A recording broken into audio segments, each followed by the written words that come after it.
This is a hot topic. The perspective shared by the French professor highlights a valid concern about historical and systemic inequalities that have impacted Africa's development.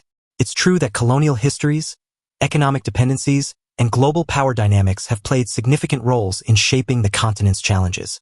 Some argue that policies by international powers have sometimes prioritized their own interests over Africa's long-term progress, such as emphasizing raw material exports rather than fostering local industrialization. Hello, everyone. Thank you to all the subscribers. I hope you are keeping well. I do not take you for granted. I appreciate you all. Please, if you are watching this and you have not yet subscribed, please I ask you to subscribe, like, and comment. Thank you. In this thought-provoking interview, a French professor delves into the complex dynamics of global geopolitics, exploring why and how Western powers may not genuinely support the development of African nations. His speech is actually helpful, not hateful, as some people may think. This speech should encourage Africans to rethink on how to get Africa out of the imperialistic stronghold. The professor argues that there are economic and strategic interests at play that could be at odds with Africa's progress. He suggests that Western countries benefit from maintaining a status quo where African countries remain dependent on exporting raw materials rather than developing their own industries. By keeping Africa in a state of economic vulnerability, the professor contends, Western nations can continue to secure cheap resources while selling their own manufactured goods back to the continent, thus preserving a system that favors them. This interview sheds light on the intricacies of international relations and raises important questions about the true intentions behind foreign aid and economic policies. It is sad to hear this, but this professor is telling a lot of truth and should be taken into account for Africa to rise. Africa has suffered a lot. Africans deserve good living and development too. Africa must be respected and treated equally. The French professor's remarks about global geopolitics and Africa's development to be a wake-up call for all African leaders. In this interview, the professor suggested that certain Western powers might have economic and strategic interests that conflict with Africa's progress. For example, the professor argued that maintaining Africa's dependence on exporting raw materials benefits some Western nations, as it allows them to secure cheap resources while selling manufactured goods back to the continent. This sounds very familiar, and it is still happening now in Africa. Let us take a listen to the professor, please. But no one is interested in Africa developing too much. Because if it develops tomorrow, let's imagine Africa develops its industry like South Korea did, a country that was as poor as Mozambique 6 years ago.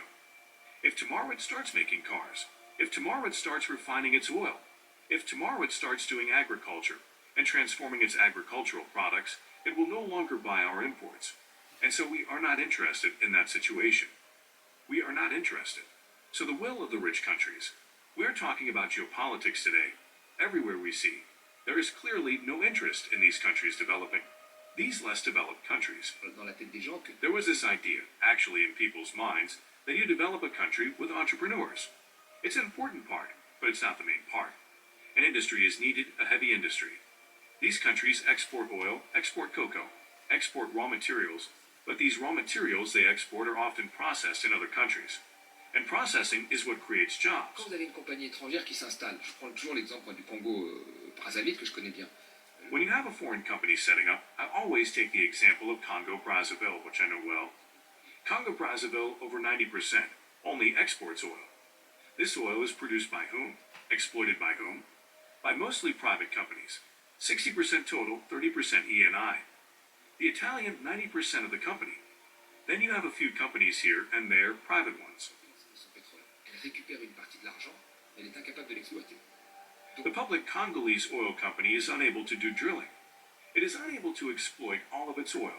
It collects part of the money, but it is unable to exploit it. So all the knowledge on production, on reserves, all the quantities, production volumes are decided by the private company, which does not depend on the country. So that's the first thing. There is a real asymmetry of information between the state and the company. The prices of their goods, 90% of exports, therefore oil, the price is not determined by Congo. It is determined by the financial markets. So, when there are tense geopolitical situations like now, prices go up, it benefits them. Et l'État congolais rachète de l'essence à ces pays-là. Donc la réalité, c'est qu'il faudrait qu'il y ait une industrie qui puisse transformer. When the price is zero, as in the COVID period, nothing comes in. Nothing comes in. So we can see that there is a very strong dependence. And then this product is exported, processed in France or elsewhere. And the Congolese state buys gasoline back from these countries. So the reality is that there should be an industry that could transform its production on the spot. And it is this one that would create jobs, refineries, distribution, etc. But to have that, what is needed? Funding is needed to finance heavy industry. It's not with €1 of microcredit that you're going to finance heavy industry. And this funding, if the banks don't want to lend it, who will lend it? It's China, but China is a country. It will lend it under certain conditions. Conditions sometimes on access to raw materials, or more advantageous sharing of production for them. And so it does not allow them to be completely independent.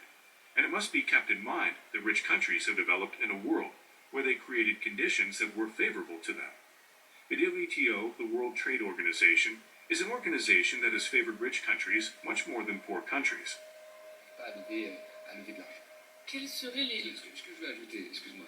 The financial system, with mostly European and American banks, the rich countries. And so rich countries raise huge funds to carry out their projects, while poor countries to carry out projects we know.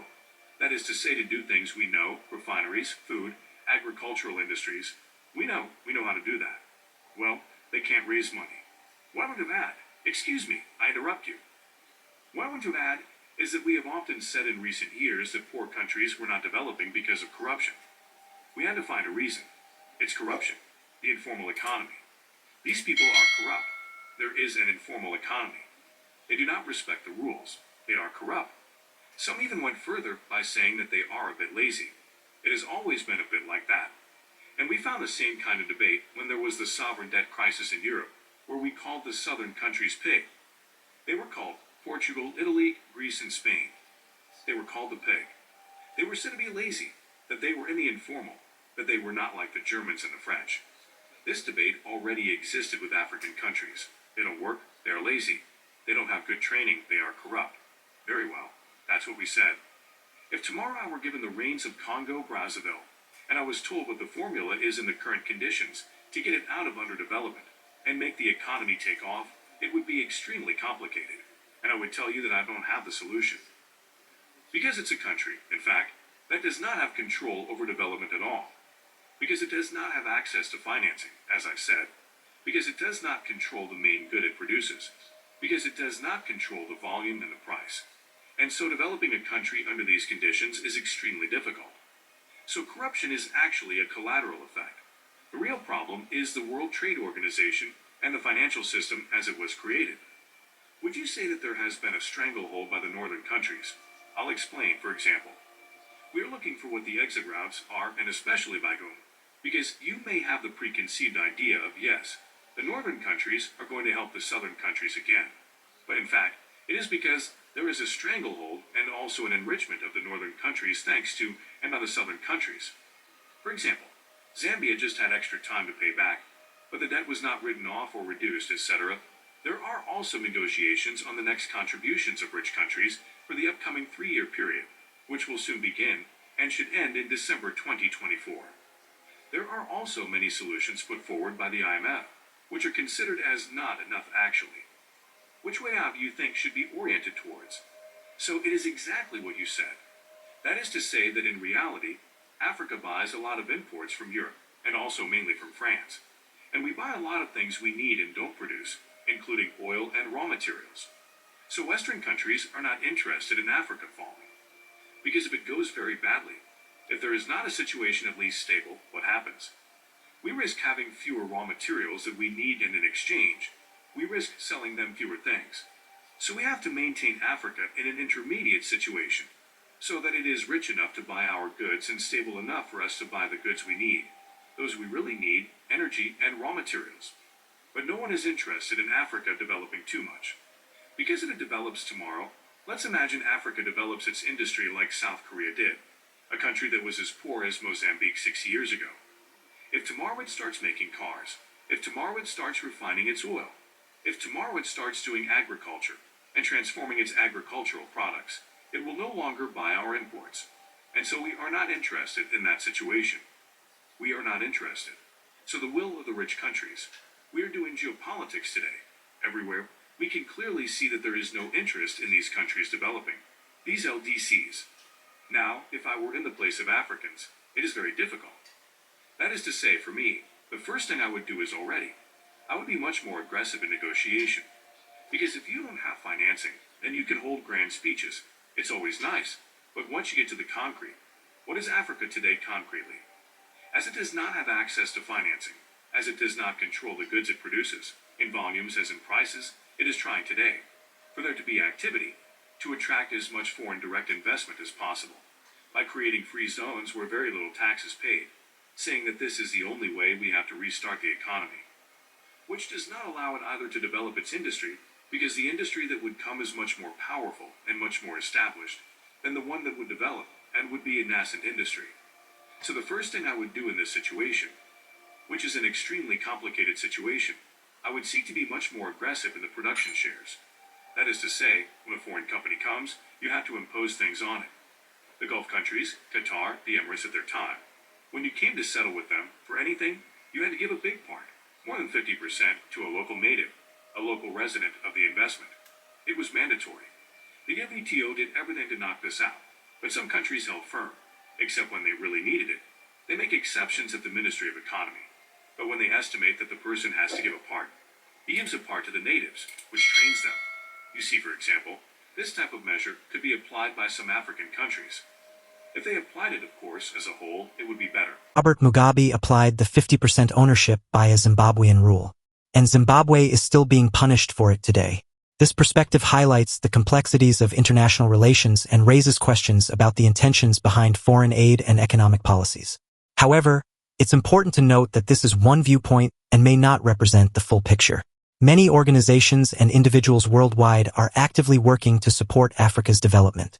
The problems happening in Africa has been allowed by African leaders. The solution must come from Africa.